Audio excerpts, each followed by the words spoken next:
Hello dear students, welcome to our channel National Master Teacher. Today's topic set class 11th का chapter लेते हैं। First chapter है और आप सभी बच्चे भी 10th क्लास को पास करके अभी आए होंगे। जब इस चैप्टर को पढ़ रहे हैं तो फर्स्ट चैप्टर में आपने जो 10th क्लास तक पढ़ा था उसको थोड़ा सा याद ज़रूर रखें, उसको बार बार रिवाइज करते रहें। सबसे पहले आपने 6th, 7th, 8th, 9th में एक नंबर सिस्टम पढ़ा करते थे आप, रियल नंबर, नंबर सिस्टम, इस तरह के नाम से आपने चैप्टर पढ़े हैं। तो उन्हीं से रिलेटेड ही एक चैप्टर है आपका सेट। ये भी as a number system work करेगा आपका 11th क्लास में। तो यहाँ पे जो हम सबसे पहले सेट पढ़ेंगे वो सेट क्या है, आप अपनी सिंपल भाषा में समझ लीजिएगा। सेट क्या है? सेट क्या है? एक ग्रुप है जो आप जिस भी लैंग्वेज में समझना चाहें, ग्रुप जिसको एज ए डेफिनेशन हम बात करें, any well defined collection of objects. Well defined, एक इसका ध्यान रखें कि ये वेल डिफाइंड क्या होता है। कलेक्शन ऑफ ऑब्जेक्ट्स, ऑब्जेक्ट क्या है, इज कॉल्ड सेट। ये सेट है आपका। वेल डिफाइंड मीन्स जिसके बारे में हम बेझिझक हम आपके बारे में डिस्कस कर सकें, आपको उसके बारे में बता सकें, वो आपका वेल डिफाइंड होता है। फॉर एग्जाम्पल, आपके बैग के अंदर बुक्स रखी हुई हैं, वो वेल डिफाइंड बुक्स हैं सारी की सारी। आप उन बुक्स के बारे में बता सकते हैं कि ये किस सब्जेक्ट की बुक है, कब परचेज की थी। यदि आप उसकी तरफ भी ना जाएं तो सब्जेक्ट तो बता ही सकते हैं कि भी कौन टीचर हमें पढ़ाता, किस सब्जेक्ट की बुक है। ऑब्जेक्ट जो बुक्स हैं वो ऑब्जेक्ट हैं आपकी। तो इसका मतलब क्या हो गया कि हमारा ग्रुप बन गया, ये एक सेट बन गया है। The objects of the set, object means जो वो बुक्स हैं वो हमारी ऑब्जेक्ट हैं। जो object of the set are called the element. उन बुक्स को क्या कहा जाएगा? एलिमेंट कहा जाएगा। जो हमारे उस सेट के अंदर, उस बैग के अंदर जो बुक्स हमारे पास लिख कर रखी हुई हैं वो हमारे एलिमेंट्स होंगे। फॉर एग्जाम्पल, आप डेज ऑफ वीक,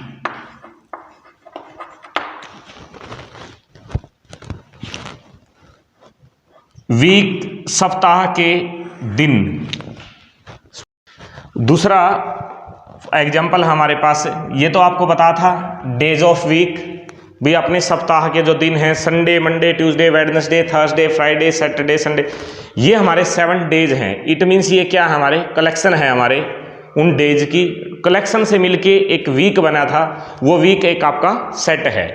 तो ऐसे एक दूसरा एग्जाम्पल लेते हैं, ये तो वीक का था, एक हम ईयर का ले लेते हैं। तो month of the year, month of year, ये भी आपके पास एक एग्जाम्पल है। तीसरा एग्जाम्पल आप लेना चाहें तो कैप स्टेट्स इन इंडिया।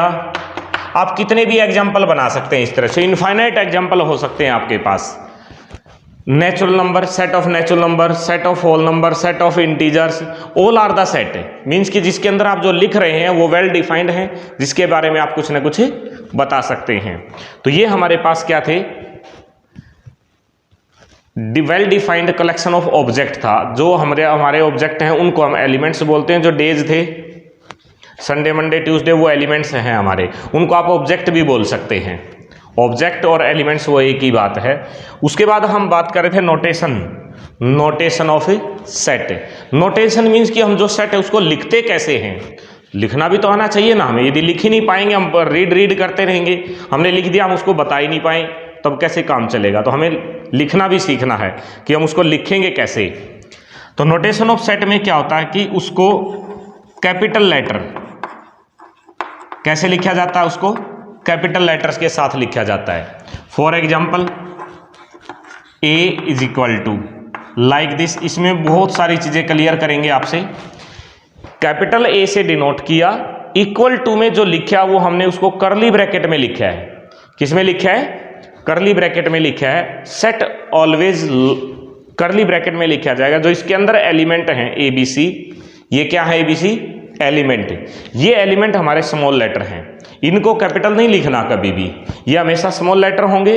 और जो इसके बाहर जिसके इक्वल टू में इसको लिखा गया, तो जो ये ए है ये हमारा इस सेट का एक नाम समझ लीजिएगा आप। नोटेशन किसको हम किससे डिनोट करते हैं, तो ये किस में लिखे? करली ब्रैकेट में। और करली ब्रैकेट के अंदर जो लिखे वो एक स्मॉल लेटर लिखे गए हैं। जो इसके अंदर एलिमेंट लिखे गए वो कभी भी रिपीट नहीं होते। बाय द वे आप रिपीट कर भी देते हैं तो वो काउंटिंग में नहीं आते। सपोज ये सेट ए बी सी था, मैं इसी को दोबारा से लिखता हूँ। मैंने लिख दिया इसको ए बी सी सी, ये दोनों एक ही बात है। तो हम क्यों लिखें? किसी एक सेट के अंदर किसी एलिमेंट्स को यदि हम रिपीट कर देते हैं तो उसकी कोई काउंटिंग ही नहीं। इसके अंदर भी 3 सेट एलिमेंट हैं, इसके अंदर भी 3 एलिमेंट हैं, तो ये 2 बार कैसे लिखेगा? ये एक्स्ट्रा एलिमेंट्स बार बार रिपीट हो रहे हैं, इनकी कोई काउंटिंग नहीं होती। आप समझिएगा इस बात को। एक दूसरी भाषा में आपको समझाते हैं। आप अपनी क्लास के अंदर आपने एडमिशन लिया तो आपको एक रोल नंबर मिला हुआ है, आपके रोल नंबर पे आप ही बोलेंगे अटेंडेंस जब भी होती है। ऐसा तो नहीं है कि आपका यदि नाम 2 बार लिख दिया जाए तो बच्चों की स्ट्रेंथ बढ़ जाएगी। लिख लो, गलती से लिखा जा सकता है। सपोज कीजिए कि आप कोई लिस्ट बना रहे हैं, मार्क्स की लिस्ट। जब वो लिस्ट बनाते हो ना, उस लिस्ट में गलती से नाम दोबारा भी लिखा जा सकता है। क्या बच्चे इंक्रीज हो जाएंगे? उसमें नहीं हो सकते इंक्रीज। तो इसलिए आपको ये बताएगा उस सेट के अंदर जो एलिमेंट लिखे गए हैं वो रिपीट नहीं होते। तो आपको अपनी क्लास के इस एग्जाम्पल से आप समझ गए होंगे कि ऐसा कभी नहीं करना है कि जिसमें हम किसी को रिपीट करें। जो क्लास का एग्जाम्पल दिया आपको, this is also a collection of object, means collection of students मिलके एक क्लास बनी है। तो क्लास हमारा क्या हो गया? एक सेट बन गई। पूरा स्कूल भी हमारा एक सेट है, उसके अंदर क्लासेज हमारे ऑब्जेक्ट बन रहे हैं। पूरा स्कूल हमारा मिलके क्या बना रहा है? एक सेट बना रहा है। इसके बाद हम बात करते हैं रिप्रेजेंटेशन ऑफ सेट की। रिप्रेजेंटेशन, ऊपर नोटेशन थी, सेट को लिखा कैसे जाता है। अब रिप्रेजेंटेशन हम उसको किस किस तरह से हम उसको आपके सामने बता सकते हैं। उम्मीद करेंगे आपको समझ में आ ही रहा होगा। तो रिप्रेजेंटेशन की बात की, 2 तरह से रिप्रेजेंट किया जाता है सेट को। कौन कौन से? रोस्टर, लिस्टिंग और टेबुलेशन। ये एक ही नाम है, और में लिखा हुआ बीच में। आप उसको रोस्टर फॉर्म बोल सकते हैं, रोस्टर मेथड बोल सकते हैं, लिस्टिंग फॉर्म बोल सकते हैं, टेबुलेशन मेथड लिख सकते हैं। नाम समझ लेना, गलती नहीं होगी। यदि नाम का ही ध्यान नहीं दिया तो आप उलझ जाएंगे कि ये क्या है। रोस्टर चलो आपने फर्स्ट टाइम शायद पढ़ा हो, लेकिन लिस्ट तो पहले से पढ़ते आ रहे हैं। अभी बात की थी हम, यदि क्लास में मार्क्स की लिस्ट बना रहे हैं, लिस्ट का मतलब है एक एक बच्चे का नाम लिखना। क्या करना? एक एक बच्चे का नाम लिखना, उसको लिस्टिंग मेथड कहा जाता है। टेबुलेशन, टेबल बनाना, उसको टेबल जो बॉक्स बना करके सीरियल नंबर डाल के हम उसको एक टेबल बना करके भी लिख सकते हैं। तो जो हर किसी नंबर को, हर किसी एलिमेंट को जब उस बॉक्स के अंदर लिखा जाता है, उस सेट के अंदर लिखा जाता है, उसको बोलते हैं हम रोस्टर फॉर्म। जो आपने ऊपर लिखा हुआ है ये ABC, तो this is a tabulation method. एक ऐसा एग्जाम्पल लेते हैं जिसको मैं टेबुलेशन और रोस्टर सेट बिल्डर दोनों में कन्वर्ट कर सकें।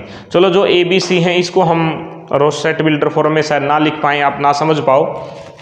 फॉर एग्जाम्पल 2 4 6 8, तो ये हमने एक आपके सामने एग्जाम्पल दिया है टेबुलेशन मेथड का, या फिर आप समझिएगा इसको रोस्टर फॉर्म का। 2 4 6 8 को देख के आप बता सकते हैं क्या है ये, क्या है 2 4 6 8। ये आपके इवन नंबर लिखे हुए हैं, 4 इवन नंबर लिख दिया आपने, 2 4 6 8। अगले बारे में जब दूसरा मैथ बताएंगे आपको तब इसके बारे में मैं एक्सप्लेन करूंगा। This is also a set, there are 4 elements 2 4 6 8। After this the second representation of the set is the set builder. Set builder, set को बनाने के लिए एक सिंगल एलिमेंट, सिंगल ग्रुप में एक वर्ड लिख देना, वो हमारे उसको वर्ड को शो करे। या फिर प्रॉपर्टी और रूल मेथड। रूल मतलब कोई ना कोई पर्टिकुलर रूल है। जैसे आप यहाँ पे टेबुलेशन में 2 4 6 8, इसमें कोई ना कोई रूल है ना। क्या रूल है? कि ये सारे 2 के मल्टीपल हैं, तो एक रूल बन गया। तो हम इसको लिख सकते हैं x such that x is even number. लेकिन अभी पूरा नहीं हुआ, इवन नंबर तो आपने बता दिया, लेकिन इवन नंबर में भी एक चीज 0 भी रह गया, इससे पहले की टर्म रहेगी, उसके बाद की भी टर्म बची। यानी कि इसको बाउंड भी करना है इवन नंबर को। जो वो है हमारा, वो कहाँ से कहाँ तक है? 2 से 8 तक। तो दिस इज अ सेट। कौन सा सेट है ये? जो ऊपर सेट था वही सेट नीचे है। तो बेटा अभी जो आपको डिटेल बताई थी उसके 1-2 क्वेश्चन करते हैं। तो तो एक क्वेश्चन उसमें सिंबल यूज करना हमने बिलोंग टू और नॉट बिलोंग टू, जो सबसे ऊपर लिखा हुआ है, this is a belong to and this is not belong to. ये आपका सेट का ही पार्ट है। Let set A, a set A B C D E F, these are the elements of this set. Insert the appropriate symbol. नीचे जो कुछ part दिए उनमें ये सिंबल आप में यूज करना, बिलोंग टू और नॉट बिलोंग टू का। बिलोंग टू आप ये समझते हैं कि जो हमारे इस ग्रुप से लिया गया वर्ड है, सॉरी नंबर या फिर एलिमेंट, जो आप उस सेट से लेते हैं तो वो बिलोंग होता है, जो उसके बाहर का है वो नॉट बिलोंग टू होगा। तो in the blank space, blank space जो यहाँ पे दिया हुआ है, जो जी एलिमेंट है वो हमारे इस सेट ए से बिलोंग करता है या नहीं करता। तो आपने सबसे पहले चेक करना क्या वो आपके उस सेट ए के अंदर है, नहीं है। नहीं है तो आपने यहाँ पे क्या करना है, नॉट बिलोंग टू। उसके बाद बी उसमें है तो this is belong to. D वो भी इसके अंदर है, this is also belong to. H it is not belong to. A belong to. Z not belong to. तो आप समझ ही गए होंगे इस सिंबल का मीनिंग कि हमारे पास जो एलिमेंट है ये कौन सा इसमें से बिलोंग करता है और कौन इसमें से बिलोंग नहीं करता है। तो हमने सबसे पहले तो ये सिंबल समझना था, बिलोंग टू और नॉट बिलोंग टू का मीनिंग क्या है। अब मैं यदि यहीं पे एक छोटा सा वर्ड लिखता हूँ, फॉर एग्जाम्पल ए, इसके ऊपर मैंने क्या किया, ब्रैकेट लगा दी। अब मैं आपसे बात करूँ, ये ए बिलोंग टू ए। अब यहाँ पे जो ये ए है तो एलिमेंट देखने में आपको, लेकिन यहां इसके अंदर तो ए की पोजीशन कुछ और है। यदि यहां पे आपने उस बिलोंग टू को ट्रू बताना है, ये सही है, तो आपको यहां ब्रैकेट लगानी पड़ेगी, अदरवाइज ये फॉल्स बनेगा। This A is not belong to A. तो ये क्या है आपका, नॉट बिलोंग टू ए, इस ए से बिलोंग नहीं करता है, क्योंकि ये ऊपर ब्रैकेट लगने से ये एलिमेंट नहीं रहा, ये किस में कन्वर्ट हो गया है, सेट में कन्वर्ट हो गया है। तो इसका मतलब तो ये सेट ए हुआ, ए से बिलोंग करेगा।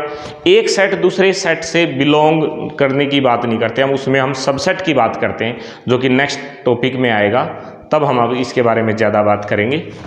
तो ये तो था हमारा बिलोंग टू और नॉट भी। इसके बाद हम बात करते हैं, write the following sets in the set builder form. Set builder form में लिखना, इसका मतलब क्या है, कोई फॉरम और दी गई है, ये सेट बिल्डर फॉरम नहीं है। तो आप समझ ही गए होंगे ये कौन सी फॉरम है। आपको दो फॉरम बताई थी, एक सेट बिल्डर फॉरम होती है और एक रोस्टर फॉरम होती है। तो ये आपको रोस्टर फॉरम दे रखी है, इस रोस्टर फॉरम को सेट बिल्डर फॉरम में लिखना है। मीनिंग यही रहेगा, मीनिंग चेंज नहीं होगा, सिर्फ लिखने का मेथड चेंज होगा। तो ये क्या है, 1/2, 2/3, 3/4, 4/5, 5/6, 6/7, यानी कि न्यूमरेटर में इंक्रीज हो रहा है, डिनोमिनेटर में भी इंक्रीज हो रहा है। तो आप इस ए को कैसे लिख सकते हैं, n डिवाइड बाई n+1।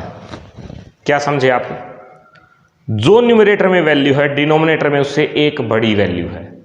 यही देख पा रहे हैं लास्ट तक, कहां से शुरू हुई, 1 से, कहां पे खत्म हुई, 6 पे। तो यानी कि जो n की वैल्यू है वो किस से बिलोंग कर रही है, आप बता दो, नेचुरल नंबर से। अब नेचुरल नंबर तो 1 से स्टार्ट होकर के पता नहीं कहां तक चले जाते हैं, तो इसको कहीं ना कहीं तो स्टॉप करोगे जहां आपको दिखाई दे n belong to natural number and n less than equal to 6।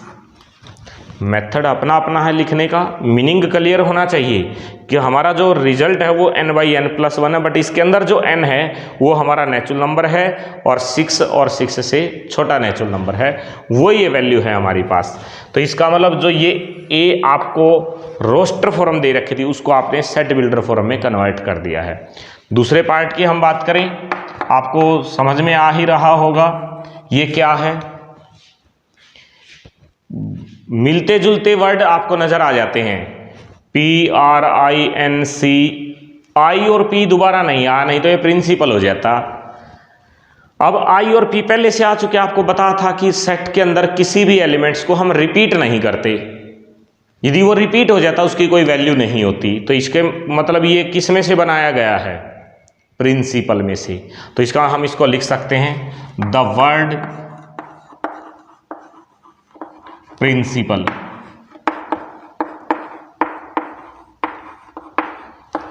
Principal word था ये, जिसको आपने रोस्टर फॉर्म में लिखा गया है। उसके बाद हम बात करते हैं जीरो की। ये जीरो सिंगल एलिमेंट है, आप इसको लिख दीजिएगा x such that x is equal to 0। जो हमारा x है वो 0 के इक्वल है। उसके बाद 1 8 27 64 ये आपको नजर आ रहा है। 1 cube 2 cube 3 cube 4 cube 5 cube, यानी कि 1 से लेकर के 5 तक है। तो आप इसको कैसे लिख पाएंगे, n क्यूब लिख दो। n क्यूब लिख दिया तो आपका n अब चेंज होगा। n की वैल्यू जो कहां से स्टार्ट हुई थी, 1 से कहां तक गई, 5 तक। Such that n belong to natural number, जो n है आपका वो कहां तक है, 5 तक है। तो मीनिंग तो सबका सेम है। तो ये हमारे पास क्या हुए, ये रोस्टर फॉर्म थी, ये सेट बिल्डर फॉर्म है। तो इनको बदलना, यदि ये दे रखे तो इनको वापस इसमें भी बदल सकते हैं। सेट बिल्डर से रोस्टर आ जाए या रोस्टर से सेट बिल्डर आ जाए, तो आप इनको बदल सकते हैं। अब हम एक बात करते हैं कि जो सेट था उसमें सेट कौन सा है वो तो आपको बता दिया, कौन सा सेट नहीं होता उसका एग्जाम्पल नहीं दिया था आपको। तो आपको वो और बता देते हैं, which of the following is not a set. For example, best writer in India. अब सारे राइटर बेस्ट हैं। आपको लिख दिया best cricket player in India, लिखो 10 बेस्ट क्रिकेट प्लेयर। एक से एक बेस्ट है, किस किस का नाम लिखे। आज इस मैच में ये काम बढ़िया करे, कल उसमें वो नहीं कर पाएगा। तो जिसको हम ऑथेंटिकेशन नहीं बता सकते कि ये फाइनल है, यही बेस्ट है, तब तक हम उसको उस सेट का एलिमेंट नहीं बना सकते। और उस सेट के अंदर वही एलिमेंट लिखा जाता है जो वेरीफाई किया जा सके, जिसके बारे में हम वेल डिफाइंड कर सकें। तो ये हमारे पास था सेट का टॉपिक। फर्स्ट टॉपिक था, आपको पता लग गया होगा कि ये सेट क्या है। नेक्स्ट टॉपिक में हम टाइप्स ऑफ सेट पढ़ेंगे कि किस किस तरह के सेट होते हैं। एक एग्जांपल इसमें आता है, उसको बाद में और एक्सप्लेन करेंगे। आज के लिए इतना ही। Thank you.